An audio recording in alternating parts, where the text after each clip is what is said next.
Halo, balik lagi sama gue Billy. Jadi belakangan itu gue lagi banyak terima laptop kerja buat gue tes. Dan hasilnya tuh cukup mengesankan juga, termasuk laptop yang satu ini nih.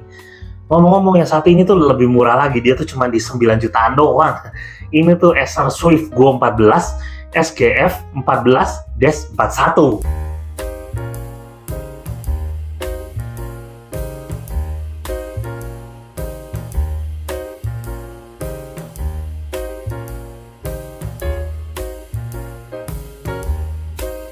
Jadi dari kemarin tuh HP udah, Lenovo udah, sekarang Acer.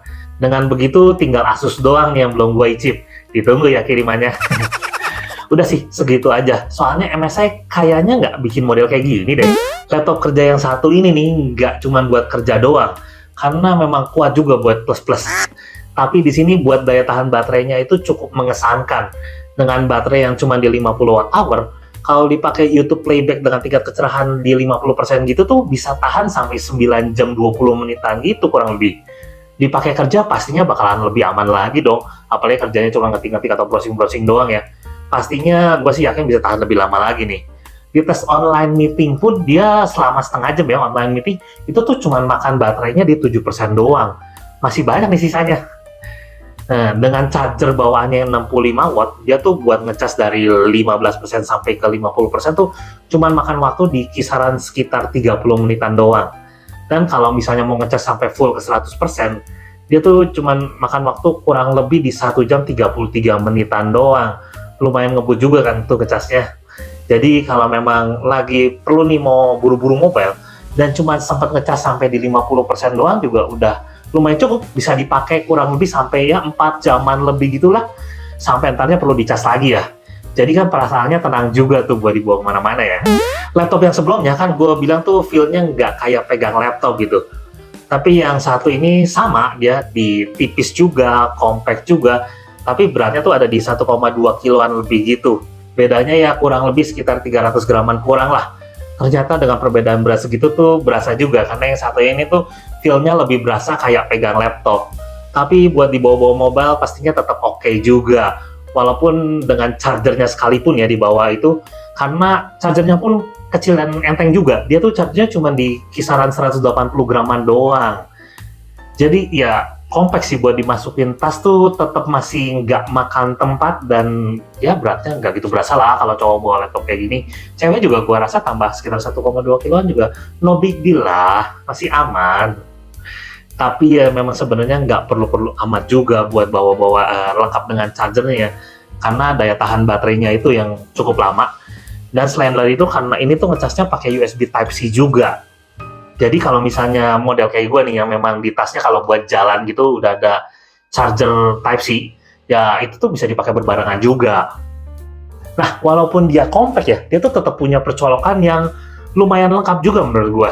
Ada dua USB Type-C 3.2 Gen 2, yang pastinya ini USB Type-C-nya udah support power delivery ya, soalnya ngecasnya kan dari situ. Dan pastinya support DisplayPort juga. Nah, ada HDMI 2.1, ada dua USB Type-A 3.2 Gen 1, dan masih ada combo audio jack-nya juga. Nggak lupa, ini juga udah dilengkapi dengan fitur fingerprint untuk extra security ya. Wi-Fi-nya sendiri, dia tuh udah menggunakan yang 6E dan Bluetooth 5.1. Udah future proof lah ini menurut gua. Dan nggak lupa, di bodi yang sekompak ini tuh dia masih memiliki webcam juga. Ya, jadi ini hasil kualitas tangkapan gambarnya dari kamera webcamnya ya. Dan kurang lebih begini juga kualitas hasil tangkapan suaranya yang masuk. Ngomong-ngomong, ini mungkin Acer memang serba hijau kali ya. Jadi ada lampu indikator juga saat kameranya webcamnya nyala memasukkan gambar. Dan lampu indikatornya ini cukup unik. Dia berwarna hijau di sebelah webcamnya. Biasanya kan putih ya, yang ini hijau. Unik ini. Dan ya segitu aja sih dari kamera webcamnya. Nggak ada shieldnya juga, alias penutupnya gitu, penutup di kamera webcamnya. Buat layarnya sendiri ya, dia tuh cukup spesial. Nah, dia tuh sudah menggunakan layar 14 inch, IPS, Full HD dengan refresh rate yang di 60 Hz saja ya, namanya laptop kerja. Nah, udah gitu, yang bikin spesialnya itu tuh dia sudah 100% sRGB juga di sini. Kayaknya memang laptop zaman sekarang tuh ngejar minimal 100% sRGB gitu. Nah, udah aman nih laptop dengan layar kayak gini kalau mau dipakai buat content creation. Sekalian juga ini buat tes dengan Filmora 9, video editing untuk ngerender video 5 menit, 1080p 30 fps. Dia tuh makan waktu rendernya di kisaran 8 menit 24 detik ya kurang lebih. Dan pas berikutnya dites juga menggunakan Blender Scene BMW seperti biasa, buat rendernya tuh dia makan waktu di 4 menit 53 detikan gitu. Walaupun hasil tes rendernya ini kurang oke buat waktu ngerendernya ya, tapi yang penting layarnya tuh udah cukup mumpuni lah kalau mau dipakai buat edit-edit gambar gitu, karena kan akurat jadinya. Laptop ini tuh menggunakan 2 speaker, dan kalau misalnya dites dengerin juga menurut gue tuh kualitas speakernya masih lumayan oke juga ya dipakai dengerin musik tuh. Bassnya walaupun nggak terlalu kenceng banget gimana, tapi dia tuh nggak flat, tetap masih berasa. Mid-nya oke, treble-nya juga masih oke, nggak tajam yang bikin cempreng juga. Jadi kualitas speakernya menurut gue di sini masih enak juga. Selain dari itu, laptop yang satu ini juga sudah dilengkapi dengan keyboard yang memiliki backlit warna putih aja, dan pas penggunaan dipakai ngetiknya juga menurut gue cukup nyaman, enak lah. Dan trackpadnya sendiri juga dia enak buat digunakan. Laptop kerja kayak gini, pastinya dia tuh pakainya iGPU. Buat prosesornya sendiri dia menggunakan Ryzen 5 7530U. RAM-nya dia dikasih yang LPDDR4X, 16 GB dual channel.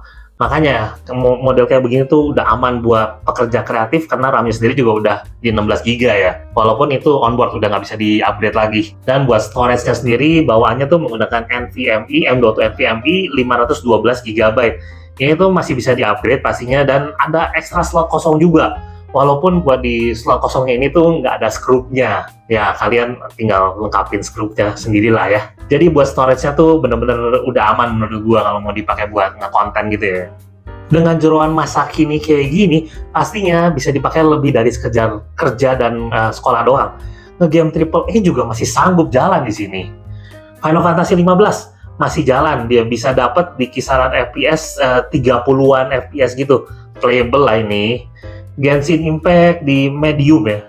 Yang lainnya sih memang low, tapi Genshin Impact ini dapat di medium, masih dapat di kisaran 30 sampai 40-an FPS. Terakhir buat Valorant yang paling aman. Soalnya dapatnya juga nggak tanggung-tanggung di kisaran 150 sampai 200-an FPS, cuy. Nah, ini laptop kerja, ngetes gamingnya segitu aja. Cukup langsung ke benchmarknya aja nih. Untuk Final Fantasy 14 Endwalker, dia dapat skor benchmarknya itu di standar 5747. Dengan FPS yang didapat itu di kisaran 20 sampai 50-an. Buat MMORPG sih ini masih oke ya buat dipakai main, ya asal nggak main PvP aja. Shadow of the Tomb Raider dapat di rata-ratanya 29 FPS. Oke lah. Cinebench R23 run 10 kali seperti biasa dapat di rata-ratanya 8600-an. Dengan angka yang paling tingginya dia ada di 9400-an. Berikutnya untuk di 3D Mark-nya sendiri, time spy-nya dia dapat skor di 1389. Sedangkan Fire Strike-nya dia ada di skor 3636. Dan untuk Night Rate-nya dia ada di 15145. Sekalian juga stress test. Dan mantap loh ini, karena stress test-nya ini tuh pas dengan skor di 99,8%. Cuman emang suhunya agak sedikit lebih tinggi ya, cuma sedikit doang lah, di 39,9 derajat. Nggak ganggu juga sebenarnya, walaupun ini tuh persis di daerah WASD. Tapi ini kan untuk penggunaan yang ekstrim ya. Kalau biasa-biasa aja mas seharusnya aman-aman aja sih. Dan dengan suhu segitu ya nggak berasa ngeganggu juga pas gue pakai ngetes ya. Nah di laptop ini tuh walaupun dia compact, dia tuh masih dilengkapi dengan 2 fan dan 2 heat pipe. Makanya suhunya sendiri juga masih terjaga di sini. Terakhir nih untuk benchmark storage-nya ya. Storage-nya itu biasa pakai Crystal Disk Mark RAM 4 kali, yang mana read-nya itu ada di rata-rata sekitar 3500-an dan write-nya dia ada di kisaran 2900-an. Aman lah ini NVMe standar. Oh ya, nggak lupa juga nih ngomongin soal garansi resminya yang dikasih sampai 3 tahun. Which is 2 tahun itu untuk spare part-nya, sedangkan yang 3 tahun itu untuk servisnya. Jadi buat kesimpulannya, laptop ini tuh udah aman banget buat dipakai kerja dengan selingan main game. Bukan sebaliknya. Layarnya oke, prosesor oke, RAM walaupun nggak bisa di-upgrade, tapi ya udah aman lah.